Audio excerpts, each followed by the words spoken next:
Hi everyone, I am Muhammad Alifaikal Benyasmi and I'll be presenting the introduction and background for our group article review.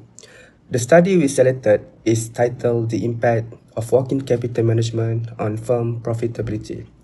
Evidence from Malaysian listed manufacturing firms, written by Sin Hua Yang, Xin Yang, Zi Sang-ong and Poon Hen Teh, published in the International Journal of Economic and Financial Issue in 2017.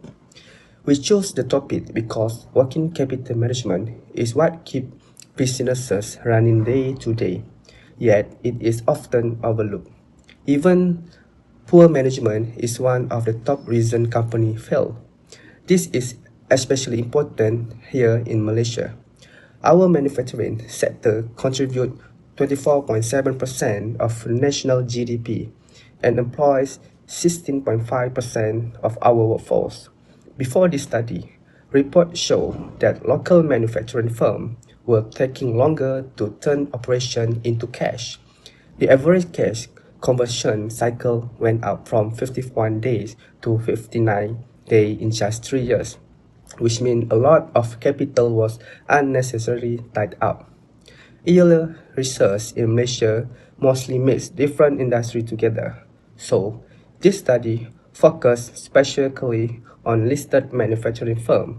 Its main goal is to examine how different working capital policy and efficiency affect profitability. Moving on to what the study found and what we can learn from it.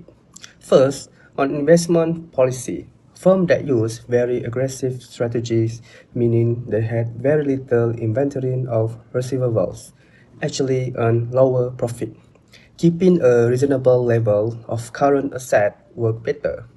For financing, for financing policy, using a short-term debt appropriately help improve return as it usually costs less than long-term borrowing. The clearest find what's on receivable, the faster and company collected payment from customer, the higher its profitability. Interestingly, longer inventory holding period were linked to higher profit in this sample, most likely because firms keep enough stock to meet demand without losing sales. For practical application, this tells us businesses should not cut current assets too low just to chase higher return. The top priority should be speeding up payment collection, matching financing term to how long funds are needed, and always balancing liquidity with profitability.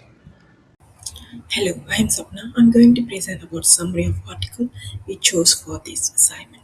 Firstly, research motivation. This study explored the impact of working capital management on financial performance, underscoring its importance during the 2008 financial crisis and highlighting opportunities to optimize cash flow and profitability.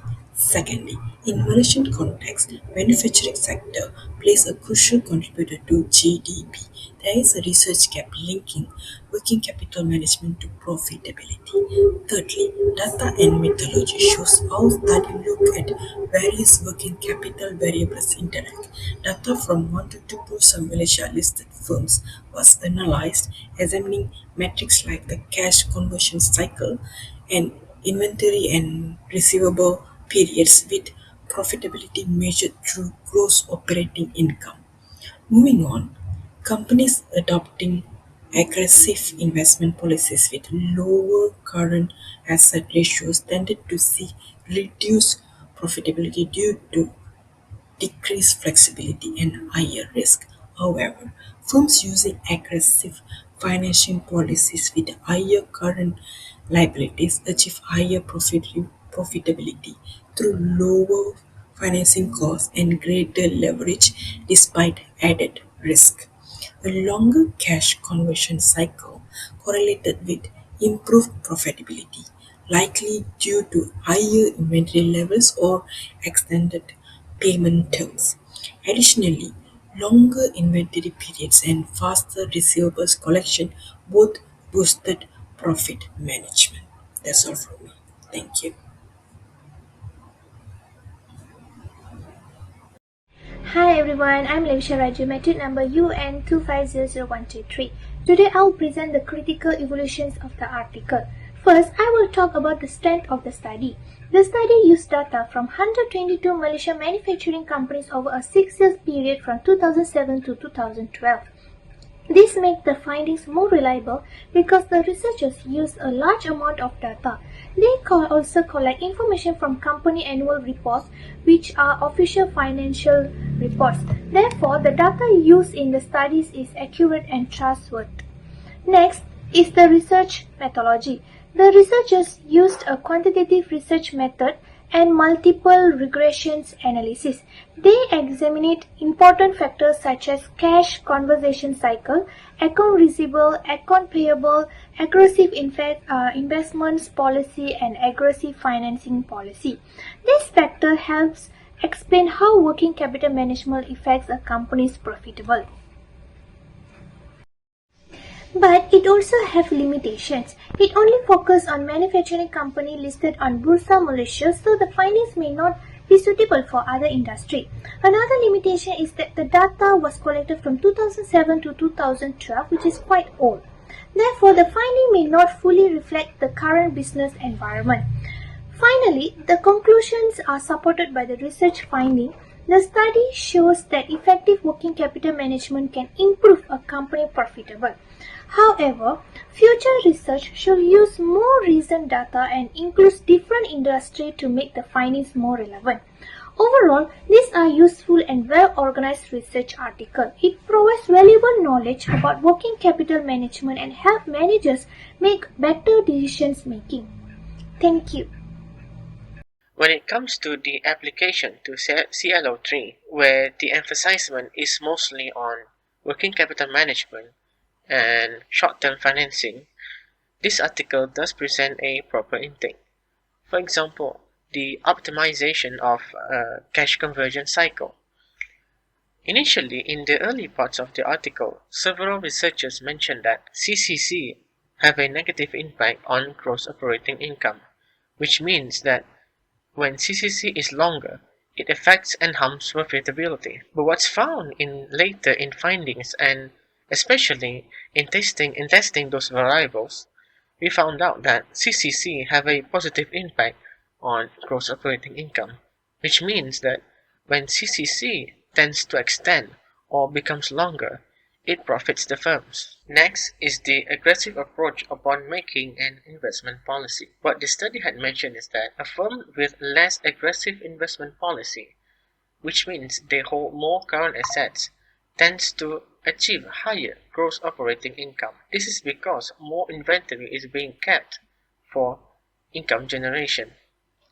Therefore, having a balanced working capital policies will benefit firms as it smoothens the daily operations and generate more revenue. To wrap things up, the article that we choose had successfully provides a valuable empirical evidence on the relationship between working capital management and profitability, primarily among manufacturing firms in Malaysia. This is mainly done by analyzing 122 companies over a 6-year period. And it all came down to a conclusion that to maximize profitability, a firm has to maintain higher current assets ratio while utilizing short-term liabilities, and to conduct an efficient CCC duration to improve assets liquidity.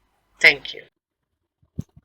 Assalamualaikum and a very good day. My name is Nara Julianawati binti Hanif, and today I will be presenting scenario 1, which is the cash budget analysis.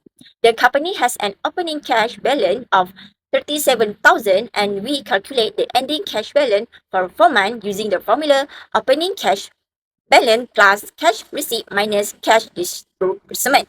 Based on our calculation, the ending cash balance for January is negative 6,000 ringgit because the company expense are higher than its cash receipt. In February, the balance improved to RM0. However, in March, the company experienced another cash deficit of negative 40,000 ringgit. Finally, in April, the cash position improved and ended with a positive balance of 4,500 ringgit. From this result, we can conclude that the company has an unstable cash flow because it faced cash shortage and in January and March. To improve its cash position, the company should arrange short-term finance when necessary, collect payment from customers more quickly, reduce unnecessary expense, and prepare regular cash budget to monitor its cash flow. Thank you. Next, I will explain scenario 2, which is the inventory cost and EOQ analysis. The company has an annual demand of 52,000 dozen balls. The purchase cost is Rm 2.40 per dozen. The ordering cost is Rm 20 ringgit per dozen. And the holding cost is Rm 1.20 per dozen. Using the economy order quantity or EOQ of 1,370 dozen, the total annual inventory cost is 126,379.72 ringgit. The company also considered increasing the order quantity to 2,000 dozen. After recalculating the cost, the total annual inventory cost become the Rm 126,520 ringgit. Although ordering 2,000 dozen reduce the ordering cost, it increased the carrying cost because more inventory is kept in storage. Therefore, we recommend that the company continues using the EOQ of 1,370 dozen because it gives the lowest total inventory cost. This helped the company save Rm 140 ringgit per year and manage the inventory more efficiently. Thank you.